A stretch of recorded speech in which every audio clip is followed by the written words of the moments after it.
నాగర్ కర్నూలు జిల్లా కేంద్రంలోని ప్రభుత్వ ఆసుపత్రిలో ఓ రోగి కిటికీ కురేసుకుని ఆత్మహత్య చేసుకున్నట్లు ఆసుపత్రి వైద్యులు తెలిపారు.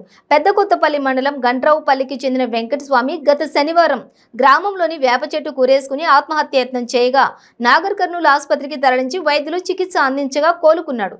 ఈ రోజు తెల్లవారుజామున ఆసుపత్రి వార్డులో ఉన్న కిటికీకి తాను కట్టుకున్న పంచితో ఊరేసుకున్నారని వైద్యులు తెలిపారు. ఇతని మానసిక పరిస్థితి బాగోలేకపోవడం వల్లే ఆత్మహత్యకు పాల్పడ్డాడని వైద్యులు తెలిపారు. నా పేరు రంగస్వామి. మా చెల్లెలు భర్త ఆయన వెంకటస్వామి ఆయన నిన్న శనివారం రోజు ఊరి వేసుకున్నాడు. గంటలపల్లిలో 4:30-5 గంటల మధ్యలో వేసుకున్న తర్వాత హాస్పిటల్కి ఇక్కడ తీసుకొచ్చింది. అంబులెన్స్ తీసుకొచ్చిన తర్వాత ఇక్కడ అడ్మిట్ చేసింది.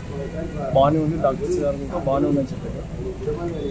ఈరోజు ఆదివారం తెల్లవారు సోమవారం అన్నాక అర్ధరాత్రి ఎప్పుడు వేసుకున్నాం తెలియదు మాకు. ఎక్కడ వేసుకున్నాడు? Government hospital. అసలు ఊరేసుకోవడానికి కారణం ఏంటి? అసలు కారణం ఏమీ తెలియదు. ఆయనకి మెంటల్గా తయారవుతుంటే హాస్పిటల్ నాగిరెడ్డి దగ్గర నాగిరెడ్డి దగ్గర చూపించాం. మనం శుక్రవారం రోజు చూపించి ఇంటికి వరకు కూర్చున్నాం. తోలుకొచ్చినాం కర్నూలు చూపించి మెడిసిన్ ఇచ్చిన ఆయన శుక్రవారం రోజు.